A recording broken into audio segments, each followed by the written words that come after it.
नमस्कार साथियों, स्वागत है। आज का दिन उन सभी केंद्रीय कर्मचारियों और लाखों लाख पेंशन धारकों के लिए बेहद खास माना जा रहा है, क्योंकि 18 महीने एरियर को लेकर जो ताज़ा घटनाक्रम सुप्रीम कोर्ट में सामने आया है, उसने पूरे देश में नई उम्मीदों की रोशनी जगा दी है। उसने उन परिवारों में नई ऊर्जा भर दी है जो लंबे समय से एरियर के इंतजार में हैं। आज की सुनवाई न सिर्फ एक औपचारिक प्रक्रिया थी, बल्कि ये उन बुजुर्ग पेंशन धारकों की भावनाओं, उम्मीदों और अधिकारों से जुड़ी एक अहम पहल थी। और यही वजह है कि आज की जानकारी को एक ऐतिहासिक मोड़ माना जा रहा है। इस पूरी कहानी के पीछे कितने संघर्ष, कितनी आवाजें और कितनी देर से दबा हुआ हक शामिल है, ये समझने के लिए हमें आज के दिन को बहुत ध्यान से देखना होगा। आज की जानकारी 3 बड़े हिस्सों में बटी है। पहला हिस्सा नवंबर महीने की पेंशन से जुड़ा हुआ है, जहां लाखों वरिष्ठ नागरिकों को इस बार 2 दिन पहले भुगतान मिलने जा रहा है। दूसरा हिस्सा 8वें वेतन आयोग, उससे जुड़ी रिपोर्ट, एरियर और संभावित बढ़ोतरी से जुड़ी बेहद महत्वपूर्ण बातें लेकर आया है, जो हर केंद्रीय कर्मचारी और पेंशन वर्ग को प्रभावित करती है। और तीसरा, वो सबसे अहम हिस्सा, सुप्रीम कोर्ट की वो कार्यवाही है जिसने पूरे माहौल को बदल दिया। कोर्ट ने केंद्र सरकार से जिस तीखे अंदाज में जवाब तलब किया है, वो ये बताने के लिए काफ़ी है कि मामला अब सिर्फ याचिकाओं और तारीखों तक सीमित नहीं रहेगा, बल्कि हक के पैसे को लेकर निर्णायक दिशा में आगे बढ़ चुका है। इसी वजह से आज का दिन करोड़ों लोगों के लिए सोने की तरह चमक रहा है।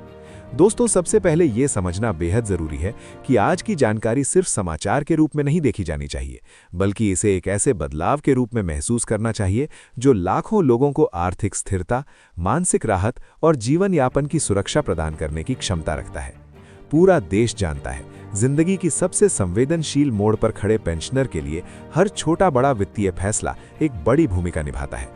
इसीलिए जब हर खमारा से बीजेपी ये फैसला कि 18 महीने एरियर की बात आती है, तो ये सिर्फ रुपए की बात नहीं होती, बल्कि ये सम्मान, अधिकार और जीवन की गुणवत्ता से जुड़ा हुआ विषय बन जाता है।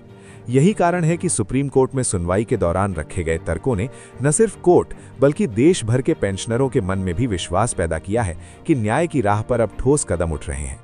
अब सबसे पहले बात करते हैं नवंबर महीने की पेंशन अपडेट की, जो लाखों लोगों के लिए इस महीने की पहली खुशी बनकर सामने आई है। इस बार स्पर्श प्लेटफॉर्म के जरिए पेंशन प्राप्त करने वाले वरिष्ठ नागरिकों को पहले ही एडवांस मैसेज भेज दिए गए हैं। संदेश में साफ लिखा हुआ है कि इस बार पेंशन 30 तारीख को नहीं। ऐसा इसीलिए क्योंकि महीने के आखिरी 2 दिन सरकारी अवकाश पड़ रहे हैं और सरकार नहीं चाहती कि बुजुर्गों की पेंशन में किसी तरह की देरी हो। सरकार का यह फैसला कहीं न कहीं सकारात्मक संकेत देता है कि पेंशनरों की ज़रूरतों और मुश्किलों को लेकर कुछ कदम सही दिशा में उठाए जा रहे हैं। किसी भी बुजुर्ग पेंशनर के लिए पेंशन की समय से प्राप्ति बहुत बड़ी बढ़ोतरी है, क्योंकि इसका सीधा संबंध उनके घर के खर्च, दवाई, स्वास्थ्य देखभाल और ज़रूरी ज़रूरतों से होता है। जब पेंशन समय से पहले मिलती है, तो आर्थिक असुरक्षा की भावना कम होती है और महीने की शुरुआत एक भरोसे के साथ हो पाती है। यही वजह है कि 2 दिन पहले पेंशन मिलना इस बार एक छोटी लेकिन महत्वपूर्ण खुशी बनकर सामने आया है। अब बात करते हैं उस विषय पर जिसकी चर्चा आज पूरे देश में हो रही है, 8वें वेतन आयोग और उससे बनने वाले 18 महीने एरियर की। लंबे समय से कर्मचारी और पेंशन समुदाय ये सवाल पूछ रहा था कि आखिर 8वें वेतन आयोग की रिपोर्ट कब आएगी और 1 जनवरी 2026 से 30 जून 2027 तक बनने वाला 18 महीनों का एरियर आखिर कब भुगतान होगा। अब इस पर बड़ी जानकारी ये है कि केंद्रीय समिति को कुल 18 महीनों का समय दिया गया अपनी रिपोर्ट सौंपने के लिए। सूत्रों के अनुसार ये संभावना जताई जा रही है कि 8वां वेतन आयोग जुलाई 2027 से लागू किया जाएगा। इसका सीधा और स्पष्ट मतलब ये है कि 1 जनवरी 2026 से लेकर जुलाई 2027 के बीच जो 18 महीने का वेतन अंतर बन रहा है, उसका भुगतान केंद्र सरकार को कर्मचारियों और पेंशनरों को करना है। अहम सवाल ये भी है कि क्या 21 जुलाई 2027 तक सैलरी और पेंशन 7वें वेतन आयोग के हिसाब से ही बढ़ती रहेंगी? इसका उत्तर है हाँ। जब तक 8वां वेतन आयोग लागू नहीं होता, तब तक सभी कर्मचारियों और पेंशनरों को हर 6 महीने में बढ़ने वाला महंगाई भत्ता और महंगाई राहत 7वें वेतन आयोग के नियमों के अनुसार ही मिलती रहेगी, यानी डीए और डीआर का बढ़ना बिल्कुल जारी रहेगा। लेकिन इस बीच एक ऐसी मांग भी उठी है जिसने पूरे देश का ध्यान अपनी ओर खींच लिया है। जेसीएम सचिव शिव गोपाल मिश्रा ने केंद्र सरकार से साफ साफ कहा है कि 20% की अंतरिम राहत लागू कर दी जाए। उन्होंने ये तर्क दिया कि महंगाई भत्ता पहले ही 50% के ऊपर जा चुका है, इसलिए इसे बेसिक वेतन में मर्ज कर देना चाहिए। अगर सरकार ये फैसला ले लेती है तो कर्मचारियों और पेंशनरों की सैलरी और पेंशन में बड़ी बढ़ोतरी 1 जनवरी 2026 से ही दिखाई देने लगेगी। ये बढ़ोतरी 8वें वेतन आयोग के लागू होने से पहले ही राहत का काम करेगी। शिव गोपाल मिश्रा ने सरकार को चेताते हुए कहा है कि सरकार 8वें वेतन आयोग में देरी कर रही है, लेकिन इस देरी का भार कर्मचारियों और बुजुर्ग पेंशन धारकों पर नहीं पड़ना चाहिए। इसीलिए अंतरिम राहत और डीए को बेसिक में मिलाने का फैसला तुरंत होना चाहिए, ताकि बढ़ती महंगाई का असर इन लोगों पर कम पड़े। अब आते हैं आज की सबसे बड़ी और महत्वपूर्ण घटना पर, सुप्रीम कोर्ट की सुनवाई। आज की सुनवाई में सीनियर एडवोकेट ए.के. तिवारी ने बेहद मजबूत और प्रभावशाली तर्क सुप्रीम कोर्ट के सामने रखे। उनके तर्क सिर्फ कानूनी नहीं बल्कि नैतिक और मानवीय दृष्टि से भी बेहद शक्तिशाली थे। उन्होंने पहला तर्क देते हुए कहा कि 18 महीने का एरियर बोनस नहीं है, बल्कि ये पेंशनरों का हक है। पेंशन अधिकार है और एरियर उसी अधिकार का हिस्सा है। सरकार पिछले 4 साल से इसे रोके हुए बैठी है और ये बुजुर्ग पेंशनरों के साथ सीधा अन्याय है। उनके अनुसार ये पैसा सिर्फ कागजों का आंकड़ा नहीं, बल्कि इन बुजुर्गों की दवाई, इलाज, ज़रूरतों और दैनिक जीवन का सहारा है। इसे रोकना किसी भी तरह से उचित नहीं कहा जा सकता। दूसरा तर्क उन्होंने सुप्रीम कोर्ट के वर्ष 2021 के फैसले का हवाला देकर रखा। उन्होंने याद दिलाया कि सर्वोच्च न्यायालय पहले ही स्पष्ट कर चुका है कि सैलरी या पेंशन को रोकना अवैध है और अगर इसे रोका जाता है तो ये ब्याज सहित लौटाई जानी चाहिए। जब सर्वोच्च न्यायालय का ये फैसला पहले से मौजूद है तो फिर सरकार किस आधार पर 18 महीने के एरियर को रोक सकती है? ये सवाल कोर्ट के सामने बेहद मजबूती से उभर कर आया।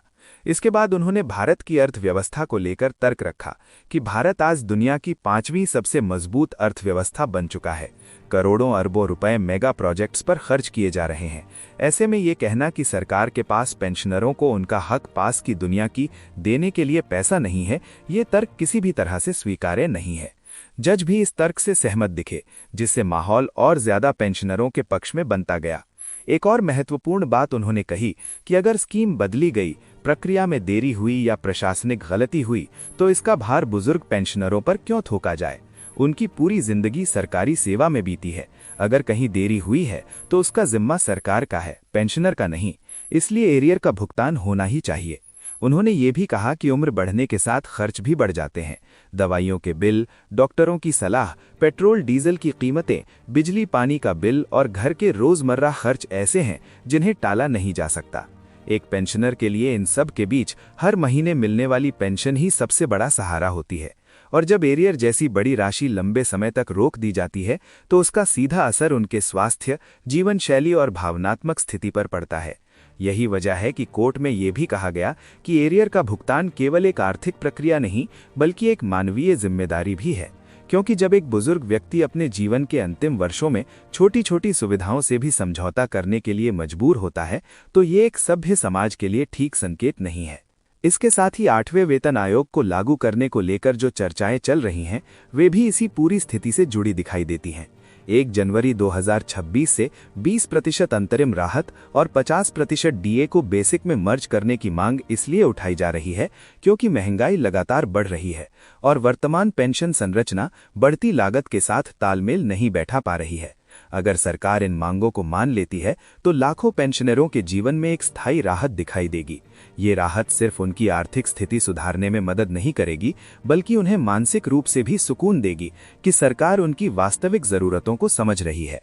जब भी वेतन आयोग लागू होता है उसका असर सिर्फ पेंशनर समुदाय पर नहीं बल्कि कर्मचारियों के पूरे तंत्र पर पड़ता है। लेकिन एरियर की स्थिति अलग होती है क्योंकि ये उस अवधि का हिसाब है जिसमें पुरानी व्यवस्था से चल रहे कर्मचारियों को नई व्यवस्था का लाभ मिलना चाहिए था। आज जो नोटिस केंद्र सरकार को जारी हुआ है वो आने वाले समय के कई संकेत देता है। नोटिस जारी होने का मतलब ये है कि कोर्ट अब सरकार की दलीलों को सीधा और स्पष्ट रूप से सुनना चाहता है। कोर्ट ये जानना चाहता है कि सरकार के पास कौन से वैध कारण हैं जिनकी वजह से एरियर को लंबे समय तक रोका गया।